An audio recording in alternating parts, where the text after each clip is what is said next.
यथार्थ मोक्ष।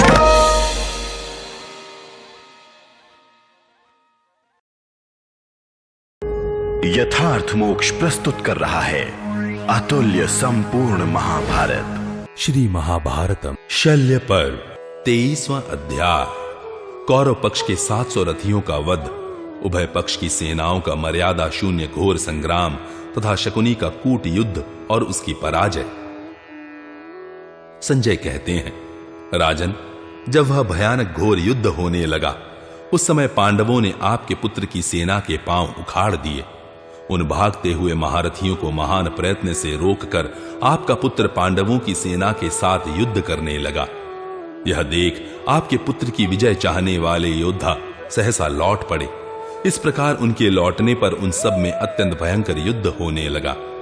आपके और शत्रुओं के योद्धाओं का वह युद्ध देवासुर संग्राम के समान भयंकर था। उस समय शत्रुओं की अथवा आपकी सेना में भी कोई युद्ध से विमुख नहीं होता था। सब लोग अनुमान से और नाम बताने से शत्रु तथा मित्र की पहचान करके परस्पर युद्ध करते थे। परस्पर जूझते हुए उन वीरों का वहां बड़ा भारी विनाश हो रहा था। उस समय राजा युधिष्ठिर महान क्रोध से युक्त हो संग्राम में राजा दुर्योधन सहित आपके पुत्रों को जीतना चाहते थे। उन्होंने शिला पर तेज किए हुए सुवर्णमय पंख वाले 3 बाणों से कृपाचार्य को घायल करके 4 नाराजों से कृतवर्मा के घोड़ों को मार डाला। तब अश्वत्थामा यशस्वी कृतवर्मा को अपने रथ पर बिठाकर अन्यत्र हटा ले गया। तदनंतर कृपाचार्य ने 8 बाणों से राजा युधिष्ठिर को बींध डाला। इसके बाद राजा दुर्योधन ने रणभूमि में 700 रथियों को वहां भेजा जहां धर्मपुत्र युधिष्ठिर खड़े थे। रथियों से युक्त और मन तथा वायु के समान वेगशाली वे रथ रणभूमि में कुंती पुत्र युधिष्ठिर के रथ की ओर दौड़े। महाराज, जैसे बादल सूर्य को ढक देते हैं उसी प्रकार उन रथियों ने युधिष्ठिर को चारों ओर से घेर कर अपने बाणों द्वारा उन्हें अदृश्य कर दिया। धर्मराज युधिष्ठिर को कौरवों द्वारा वैसी दशा में पहुंचाया गया देख अत्यंत क्रोध में भरे हुए शिखंडी आदि रथी सहन न कर सके। वे छोटी छोटी घंटियों की जाली से ढके और श्रेष्ठ अश्वों से जुते हुए रथों द्वारा कुंती पुत्र राजा युधिष्ठिर की रक्षा के लिए वहां आ पहुंचे। तदनंतर कौरवों और पांडवों का अत्यंत भयंकर संग्राम आरंभ हो गया, जिसमें पानी की तरह खून बहाया जाता था। वह युद्ध यमराज के राज्य की वृद्धि करने वाला था। उस समय पांचालों सहित पांडवों ने आतताई कौरवों के उन 700 रथियों को मारकर पुनः अन्य योद्धाओं को आगे बढ़ने से रोका। वहां आपके पुत्र का पांडवों के साथ बड़ा भारी युद्ध हुआ। वैसा युद्ध मैंने न तो कभी देखा था और न मेरे सुनने में ही आया था। माननीय नरेश, जब सब ओर से वह मर्यादा शून्य युद्ध होने लगा, आपके और शत्रु पक्ष के योद्धा मारे जाने लगे, युद्ध परायण वीरों की गर्जना और श्रेष्ठ शंखों की ध्वनि होने लगी, धनुर्धरों की ललकार, सिंहनाद और गर्जनाओं के साथ जब वह युद्ध औचित्य की सीमा को पार कर गया, योद्धाओं के मर्म स्थल विदीर्ण किए जाने लगे। विजयाभिलाषी योद्धा इधर उधर दौड़ने लगे। रणभूमि में सब ओर शोकजनक संहार होने लगा। बहुत सी सुंदरी स्त्रियों के सीमंत के सिंदूर मिटाए जाने लगे तथा सारी मर्यादाओं को तोड़कर अत्यंत भयंकर महायुद्ध चलने लगा। उस समय विनाश की सूचना देने वाली अति दारुण उत्पात प्रकट होने लगे। राजन, पर्वत और वनों सहित पृथ्वी भयानक शब्द करती हुई डोलने लगी और आकाश से दंड तथा जलते हुए काष्ठों सहित बहुत सी उल्काएं सूर्यमंडल से टकराकर संपूर्ण दिशाओं में बिखरी पड़ती थी। चारों ओर नीचे बालू और कंकड़ बरसाने वाली हवाएं चलने लगी। हाथी आंसू बहाने और थर थर कांपने लगे। इन घोर एवं दारुण उत्पातों की अवहेलना करके क्षत्रिय वीर मन में व्यथा से रहित हो पुनः युद्ध के लिए तैयार हो गए और स्वर्ग में जाने की अभिलाषा ले रमणीय एवं पुण्यमय कुरुक्षेत्र में उत्साहपूर्वक डट गए। तत्पश्चात गांधार राज के पुत्र शकुनी ने कौरव योद्धाओं से कहा, वीरों, तुम लोग सामने से युद्ध करो और मैं पीछे से पांडवों का संहार करता हूं। इस सलाह के अनुसार जब हम लोग चले तो मद्र देश के वेगशाली योद्धा तथा अन्य सैनिक हर्ष से उल्लसित हो किलकारियां भरने लगे। इतने ही में दूरधर्ष पांडव पुनः हमारे पास आ पहुंचे और हमें अपने लक्ष्य के रूप में पाकर धनुष हिलाते हुए हम लोगों पर बाणों की वर्षा करने लगे। थोड़ी ही देर में शत्रुओं ने वहां मद्रराज की सेना का संहार कर डाला। यह देख दुर्योधन की सेना पुनः पीठ दिखाकर भागने लगी। तब बलवान गांधार राज शकुनी ने पुनः इस प्रकार कहा, अपने धर्म को न जानने वाले पापियों, इस तरह तुम्हारे भागने से क्या होगा? लौटो और युद्ध करो। भरत श्रेष्ठ, उस समय गांधार राज शकुनी के पास विशाल प्रास लेकर युद्ध करने वाले घुड़सवारों की 10,000 सेना मौजूद थी। उसी को साथ लेकर वह उस जनसंहारकारी युद्ध में पांडव सेना के पिछले भाग की ओर गया और वे सब मिलकर पैने बाणों से उस सेना पर चोट करने लगे। महाराज, जैसे वायु के वेग से मेघों का दल सब ओर से छिन्न भिन्न हो जाता है, उसी प्रकार इस आक्रमण से पांडवों की विशाल सेना का व्यूह भंग हो गया। तब युधिष्ठिर ने पास ही अपनी सेना में भगदड़ मची देख शांत भाव से महाबली सहदेव को पुकारा और कहा, पांडुनंदन, कवच धारण करके आया हुआ वह सुबल पुत्र शकुनी हमारी सेना के पिछले भाग को पीड़ा देकर सारे सैनिकों का संहार कर रहा है। इस दुर्बुद्धि को देखो तो सही। निष्पाप वीर, तुम द्रौपदी के पुत्रों को साथ लेकर जाओ और सुबल पुत्र शकुनी को मार डालो। मैं पांचाल योद्धाओं के साथ यहीं रहकर शत्रु की इस रथ सेना को भस्म कर डालूंगा। तुम्हारे साथ सभी हाथी सवार, घुड़सवार और 3,000 पैदल सैनिक भी जाएं तथा उन सब से घिरे रहकर तुम शकुनी का नाश करो। तदनंतर धर्मराज की आज्ञा के अनुसार हाथ में धनुष लिए बैठे हुए सवारों से युक्त 700 हाथी, 5,000 घुड़सवार, पराक्रमी सहदेव, 3,000 पैदल योद्धा और द्रौपदी के सभी पुत्र, इन सब ने रणभूमि में युद्ध दुर्मद शकुनी पर धावा किया। राजन, उधर विजयाभिलाषी प्रतापी सुबल पुत्र शकुनी पांडवों का उल्लंघन करके पीछे की ओर से उनकी सेना का संहार कर रहा था। वेगशाली पांडवों के घुड़सवारों ने अत्यंत कुपित होकर उन कौरव रथियों का उल्लंघन करके सुबल पुत्र की सेना में प्रवेश किया। वे शूरवीर घुड़सवार वहां जाकर रणभूमि के मध्य भाग में खड़े हो गए और शकुनी की उस विशाल सेना पर बाणों की वर्षा करने लगे। राजन, फिर तो आपकी कुमंत्रणा के फलस्वरूप वह महान युद्ध आरंभ हो गया जो कायरों से नहीं वीर पुरुषों से सेवित था। उस समय सभी योद्धाओं के हाथों में गदा अथवा प्रास उठे रहते थे। धनुष की प्रत्यंचा के शब्द बंद हो गए। रथी योद्धा दर्शक बनकर तमाशा देखने लगे। उस समय अपने या शत्रु पक्ष के योद्धाओं में पराक्रम की दृष्टि से कोई अंतर नहीं दिखाई देता था। भरत श्रेष्ठ, शूरवीरों की भुजाओं से छूटी हुई शक्तियां शत्रुओं पर इस प्रकार गिरती थी मानो आकाश से तारे टूटकर पड़ रहे हों। कौरव पांडव योद्धाओं ने इसे प्रत्यक्ष देखा था। प्रजानाथ, वहां गिरती हुई निर्मल दृष्टियों से व्याप्त हुए आकाश की बड़ी शोभा हो रही थी। भरत कुलभूषण नरेश, उस समय सब ओर गिरते हुए प्रासों का स्वरूप आकाश में छाए हुए टिड्डी दलों के समान जान पड़ता था। सैकड़ों और हजारों घोड़े अपने घायल सवारों के साथ सारे अंगों में लहूलुहान होकर धरती पर गिर रहे थे। बहुत से सैनिक परस्पर टकराकर एक दूसरे से पिस जाते और क्षत विक्षत हो मुखों से रक्त वमन करते हुए दिखाई देते थे। शत्रुदमन नरेश, तत्पश्चात जब सेना द्वारा उठी हुई धूल से सब ओर घोर अंधकार छा गया, उस समय हमने देखा कि बहुत से योद्धा वहां से भागे जा रहे हैं। राजन, धूल से सारा रणक्षेत्र भर जाने के कारण अंधेरे में बहुत से घोड़ों और मनुष्यों को भी हमने भागते देखा था। कितने ही योद्धा पृथ्वी पर गिरकर मुंह से बहुत सा रक्त वमन कर रहे थे। बहुत से मनुष्य परस्पर केश पकड़कर इतने सट गए कि कोई चेष्टा नहीं कर पाते थे। कितने ही महाबली योद्धा एक दूसरे को घोड़ों की पीठों से खींच रहे थे। बहुत से सैनिक पहलवानों की भांति परस्पर भिड़कर एक दूसरे पर चोट करते थे। कितने ही प्राण शून्य होकर अश्वों द्वारा इधर उधर घसीटे जा रहे थे। बहुतेरे विजयाभिलाषी तथा अपने को शूरवीर मानने वाले पुरुष जहां तहां पृथ्वी पर पड़े दिखाई देते थे। कटी हुई बाहों और खींचे गए केशों वाले सैकड़ों और हजारों रक्त रंजित शरीरों से रणभूमि आच्छादित दिखाई देती थी। सवारों सहित घोड़ों की लाशों से पटे हुए भूतल पर किसी के लिए भी घोड़े द्वारा दूर तक जाना असंभव हो गया था। योद्धाओं के कवच रक्त से भीग गए थे। वे सब हाथों से अस्त्र शस्त्र लिए, धनुष उठाए, नाना प्रकार के भयंकर आयुधों द्वारा एक दूसरे के वध की इच्छा रखते थे। उस संग्राम में सभी योद्धा अत्यंत निकट होकर युद्ध करते थे और उनमें से अधिकांश सैनिक मार डाले गए थे। प्रजानाथ शकुनी वहां 2 घड़ी युद्ध करके शेष बचे हुए 6000 घुड़सवारों के साथ भाग निकला। इसी प्रकार खून से नहाई हुई पांडव सेना भी शेष 6000 घुड़सवारों के साथ युद्ध से निवृत्त हो गई। उसके सारे वाहन थक गए थे। उस समय उस निकटवर्ती महायुद्ध में प्राणों का मोह छोड़कर जूझने वाले पांडव सेना के रक्त रंजित घुड़सवार इस प्रकार बोले, यहां रथों द्वारा भी युद्ध नहीं किया जा सकता, फिर बड़े बड़े हाथियों की तो बात ही क्या है। रथ रथों का सामना करने के लिए जाएं और हाथी हाथियों का। शकुनी भागकर अपनी सेना में चला गया, अब फिर राजा शकुनी युद्ध में नहीं आएगा।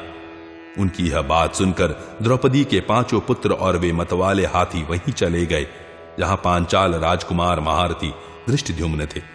कुरुनंदन वहां धूल का बादल सा घिर आया था। उस समय सहदेव भी अकेले ही जहां राजा युधिष्ठिर थे वहीं चले गए। उन सबके चले जाने पर सुबल पुत्र शकुनी पुनः कुपित हो पार्श्व भाग से आकर धृष्टद्युम्न की सेना का संहार करने लगा। फिर तो परस्पर वध की इच्छा वाले आपके और शत्रु पक्ष के सैनिकों में प्राणों का मोह छोड़कर भयंकर युद्ध होने लगा। राजन, शूरवीरों के उस संघर्ष में सब ओर से सैकड़ों हजारों योद्धा टूट पड़े और वे एक दूसरे की ओर देखने लगे। उस लोक संहारकारी संग्राम में तलवारों से काटे जाते हुए मस्तक जब पृथ्वी पर गिरते थे तब उनसे ताड़ के फूलों के गिरने की सी धमाके की आवाज होती थी। प्रजानाथ, छिन्न भिन्न होकर धरती पर गिरने वाले कवच शून्य शरीरों, आयुधों सहित भुजाओं और जांघों का अत्यंत भयंकर एवं रोमांचकारी कट कट शब्द सुनाई पड़ता था। जैसे पक्षी मांस के लिए एक दूसरे पर झपटते हैं, उसी प्रकार वहां योद्धा अपने तीखे शस्त्रों द्वारा भाइयों, मित्रों और पुत्रों का भी संहार करते हुए एक दूसरे पर टूटे पड़ते थे। दोनों पक्षों के योद्धा एक दूसरे से भिड़कर परस्पर अत्यंत कुपित हो पहले मैं ऐसा कहते हुए सहस्त्र सैनिकों का वध करने लगे। शत्रुओं के आघात से प्राण शून्य होकर आसन से भ्रष्ट हुए अश्वारोहियों के साथ सैकड़ों और हजारों घोड़े धराशायी होने लगे। प्रजापालक नरेश, आपकी खोटी सलाह के अनुसार बहुत से शीघ्रगामी अश्व गिरकर छटपटा रहे थे, कितने ही पिस गए थे और बहुत से कवचधारी मनुष्य गर्जना करते हुए शत्रुओं के मर्म विदीर्ण कर रहे थे। उन सब के शक्ति, रिष्टि और प्रासों का भयंकर शब्द वहां गूंजने लगा था। आपके सैनिक परिश्रम से थक गए थे, क्रोध में भरे हुए थे। उनके वाहन भी थकावट से चूर चूर हो रहे थे और वे सब के सब प्यास से पीड़ित थे। उनके सारे अंग तीक्ष्ण शस्त्रों से क्षत विक्षत हो गए थे। वहां बहते हुए रक्त की गंध से मतवाले हो बहुत से सैनिक विवेक शक्ति खो बैठे थे और बारी बारी से अपने पास आए हुए शत्रु पक्ष के तथा अपने पक्ष के सैनिकों का भी वध कर डालते थे। राजन, बहुत से विजयाभिलाषी क्षत्रिय बाणों की वर्षा से आच्छादित हो प्राणों का परित्याग करके पृथ्वी पर पड़े थे। भेड़ियों, गीधों और सियारों का आनंद बढ़ाने वाले उस भयंकर दिन में आपके पुत्र की आंखों के सामने कौरव सेना का घोर संहार हुआ। प्रजानाथ, वह रणभूमि मनुष्यों और घोड़ों की लाशों से पट गई थी तथा पानी की तरह बहाए जाते हुए रक्त से विचित्र शोभा धारण करके कायरों का भय बढ़ा रही थी। भारत खड़गों, पट्टिशों और शूलों से एक दूसरे को बारंबार घायल करते हुए आपके और पांडवों के योद्धा युद्ध से पीछे नहीं हटते थे। जब तक प्राण रहते तब तक यथाशक्ति प्रहार करते हुए योद्धा अंततोगत्वा अपने घावों से रक्त बहाते हुए धराशायी हो जाते थे। वहां कोई कोई कबंध ऐसा दिखाई दिया जो एक हाथ में शत्रु के कटे हुए मस्तक को केश सहित पकड़े हुए और दूसरे हाथ में खून से रंगी हुई तीखी तलवार उठाए खड़ा था। नरेश्वर, फिर उस तरह के बहुत से कबंध उठे दिखाई देने लगे तथा रुधिर की गंध से प्राय सभी योद्धाओं पर मोह छा गया था। तत्पश्चात जब उस युद्ध का कोलाहल कुछ कम हुआ तब सुबल पुत्र शकुनी थोड़े से बचे हुए घुड़सवारों के साथ पुनः पांडवों की विशाल सेना पर टूट पड़ा। तब विजयाभिलाषी पांडवों ने भी तुरंत उस पर धावा कर दिया। पांडव युद्ध से पार होना चाहते थे, अतः उनके पैदल, हाथी सवार और घुड़सवार सभी हथियार उठाए आगे बढ़े तथा शकुनी को सब ओर से घेर कर उसे कोष्ठबद्ध करके नाना प्रकार के शस्त्रों द्वारा घायल करने लगे। पांडव सैनिकों को सब ओर से आक्रमण करते देख आपके रथी, घुड़सवार, पैदल और हाथी सवार भी पांडवों पर टूट पड़े। कुछ शूरवीर पैदल योद्धा सम्रांगण में पैदलों के साथ भिड़ गए और अस्त्र शस्त्रों के क्षीण हो जाने पर एक दूसरे को मुक्कों से मारने लगे। इस प्रकार लड़ते लड़ते वे पृथ्वी पर गिर पड़े। जैसे सिद्ध पुरुष पुण्यक्षय होने पर स्वर्गलोक के विमानों से नीचे गिर जाते हैं, उसी प्रकार वहां रथी रथों से और हाथी सवार हाथियों से पृथ्वी पर गिर पड़े। इस प्रकार उस महायुद्ध में दूसरे दूसरे योद्धा परस्पर विजय के लिए प्रयत्नशील हो पिता, भाई, मित्र और पुत्रों का भी वध करने लगे। भरत श्रेष्ठ, प्रास, खड्ग और बाणों से व्याप्त हुए उस अत्यंत भयंकर रण क्षेत्र में इस प्रकार मर्यादा शून्य युद्ध हो रहा था। इस प्रकार श्री महाभारत शल्य पर्व में संकुल युद्ध विषयक 23वां अध्याय पूरा हुआ। 24वां अध्याय श्री कृष्ण के सम्मुख अर्जुन द्वारा दुर्योधन के दुराग्रह की निंदा और रथियों की सेना का संहार। संजय कहते हैं, राजन, जब पांडव योद्धाओं ने अधिकांश सेना का संहार कर डाला और युद्ध का कोलाहल कम हो गया, तब सुबल पुत्र शकुनी शेष बचे हुए 700 घुड़सवारों के साथ कौरव सेना के समीप चला गया। वह तुरंत कौरव सेना में पहुंचकर सबको युद्ध के लिए शीघ्रता करने की प्रेरणा देता हुआ बोला, शत्रुओं का दमन करने वाले वीरों, तुम हर्ष और उत्साह के साथ युद्ध करो। ऐसा कहकर उसने वहां बारंबार क्षत्रियों से पूछा, महाबली राजा दुर्योधन कहां है? भरत श्रेष्ठ, शकुनी की वह बात सुनकर उन क्षत्रियों ने उसे यह उत्तर दिया, प्रभु, महाबली कुरुराज रणक्षेत्र के मध्य भाग में वहां खड़े हैं जहां यह पूर्ण चंद्रमा के समान कांतिमान विशाल छत्र तना हुआ है, तथा जहां वे शरीर रक्षक आवरणों एवं कवचों से सुसज्जित रथ खड़े हैं। राजन, जहां यह मेघों की गंभीर गर्जना के समान भयंकर शब्द गूंज रहा है, वहीं शीघ्रता पूर्वक चले जाइए, वहां आप कुरुराज का दर्शन कर सकेंगे। नरेश्वर, तब उन योद्धाओं के ऐसा कहने पर सुबल पुत्र शकुनी वहीं गया जहां आपका पुत्र दुर्योधन सम्रांगण में विचित्र युद्ध करने वाले वीरों द्वारा सब ओर से घिरा हुआ खड़ा था। प्रजानाथ, तदनंतर दुर्योधन को रथ सेना में खड़ा देख आपके संपूर्ण रथियों का हर्ष बढ़ाता हुआ शकुनी अपने को कृतार्थ सा मानकर बड़े हर्ष के साथ राजा दुर्योधन से इस प्रकार बोला, राजन, शत्रु की रथ सेना का नाश कीजिए, समस्त घुड़सवारों को मैंने जीत लिया है। राजा युधिष्ठिर अपने प्राणों का परित्याग किए बिना जीते नहीं जा सकते। पांडुपुत्र युधिष्ठिर के द्वारा सुरक्षित इस रथ सेना का संहार हो जाने पर हम इन हाथी सवारों, पैदलों और घुड़सवारों का भी वध कर डालेंगे। विजयाभिलाषी शकुनी की यह बात सुनकर आपके सैनिक अत्यंत प्रसन्न हो बड़े वेग से पांडव सेना पर टूट पड़े। सबके तरकसों के मुंह खुल गए, सबने हाथ में धनुष ले लिए और सभी धनुष हिलाते हुए जोर जोर से सिंहनाद करने लगे। प्रजानाथ, तदनंतर फिर प्रत्यंचा की टंकार और अच्छी तरह छोड़े हुए बाणों की भयानक सनसनाहट प्रकट होने लगी।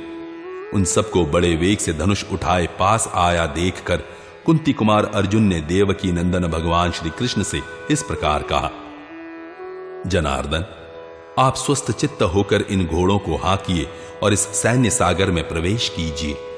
आज मैं तीखे बाणों से शत्रुओं का अंत कर डालूंगा। परस्पर भिड़कर इस महान संग्राम के आरंभ हुए आज 18 दिन हो गए। इन महामनस्वी कौरवों के पास अपार सेना थी, परंतु युद्ध में इस समय तक प्राय नष्ट हो गई। देखिए प्रारब्ध का कैसा खेल है। माधव अच्युत, दुर्योधन की समुद्र जैसी अनंत सेना हम लोगों से टक्कर लेकर आज गाय की खुरी के समान हो गई है। माधव, यदि भीष्म के मारे जाने पर दुर्योधन संधि कर लेता तो यहां सबका कल्याण होता, परंतु उस अज्ञानी मूर्ख ने वैसा नहीं किया। मधुकुल भूषण, भीष्म जी ने जो सच्ची और हितकर बात बताई थी उसे भी उस बुद्धिहीन दुर्योधन ने नहीं माना। तदनंतर घमासान युद्ध आरंभ हुआ और उसमें भीष्म जी पृथ्वी पर मार गिराए गए। फिर भी न जाने क्या कारण था जिससे युद्ध चालू ही रह गया। मैं धृतराष्ट्र के सभी पुत्रों को सर्वथा मूर्ख और नादान समझता हूं, जिन्होंने शांतनु नंदन भीष्म जी के धराशायी होने पर भी पुनः युद्ध जारी रखा। तत्पश्चात वेद वेत्ताओं में श्रेष्ठ द्रोणाचार्य, राधा पुत्र कर्ण और विकर्ण मारे गए तो भी यह मार काट बंद नहीं हुई।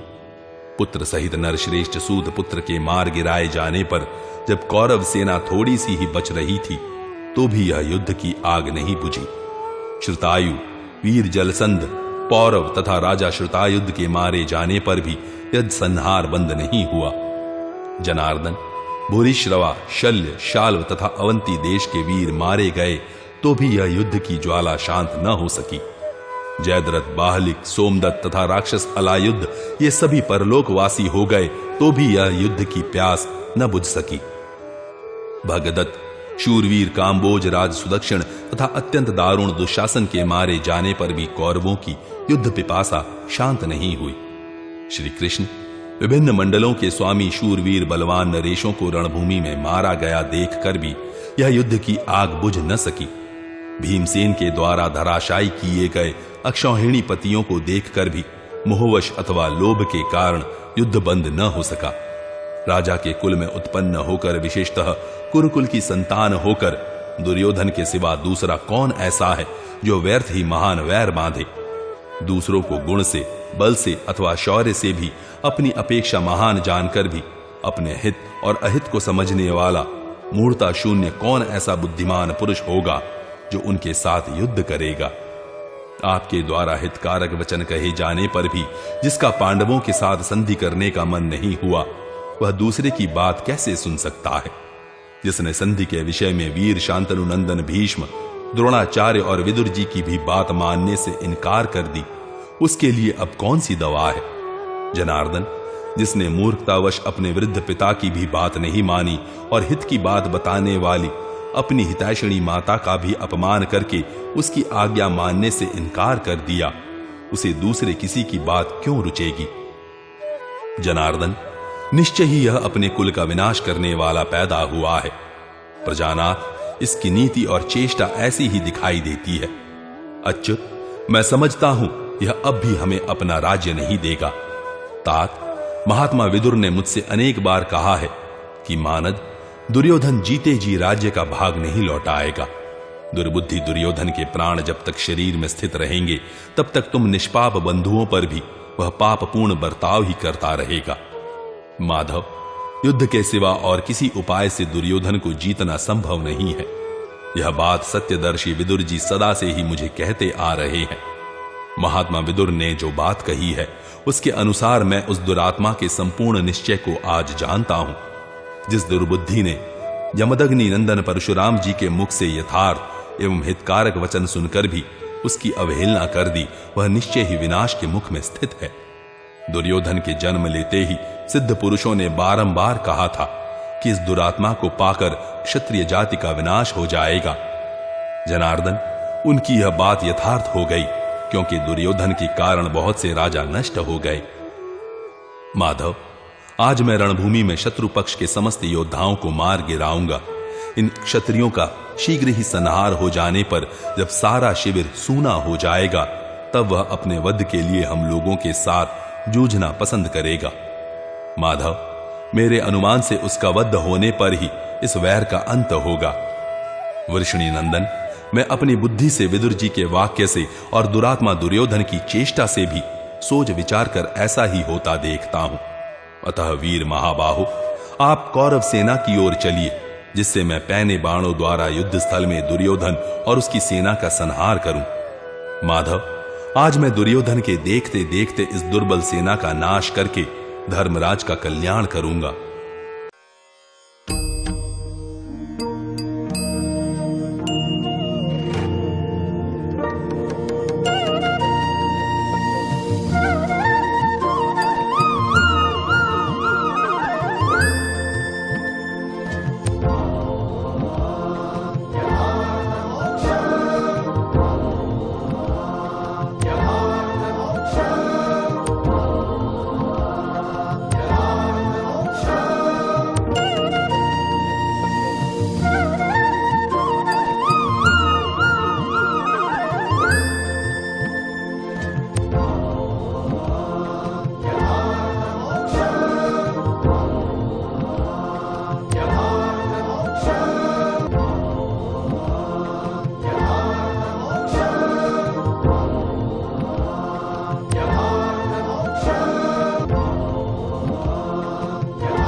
यथार्थ मोक्ष